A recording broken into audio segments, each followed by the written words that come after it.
Hello, this is Brainy Cochera from the Yam education team, and today we're going to go over how to log into the Yam platform. So what you're going to do is go to Google. You're going to go into your address bar or whatever browser you use, type in yam-edu.com. This will take you to our website's homepage. From here, you will hit login or sign up if you don't have an account. You will see here, I already have an account, but to create a new account, if you are new to our platform, you will go to sign up and it'll ask for you to set up a username and a password. Once you log in, you'll have access to our course materials, and this is what the homepage will look like.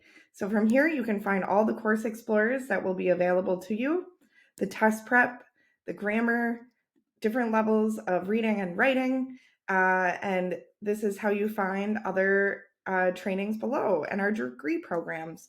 So this is what our course page looks like. You can go to courses to search all that are available to you, and you can go to your degrees to see what degrees are available on the Yam platform.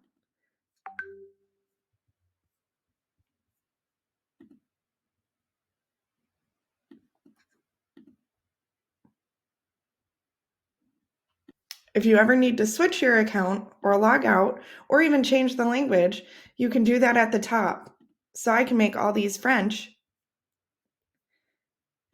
and I can change it back to English. To here, you can go to your profile, save and continue to put your first and last name. And then you can also see what courses you're enrolled in from this section. Now, I'm not enrolled in any courses, so you won't be able to see that, but you will be able to see that on your end. But this is how you navigate the Yam platform to find courses that you can enroll in. Thanks for watching.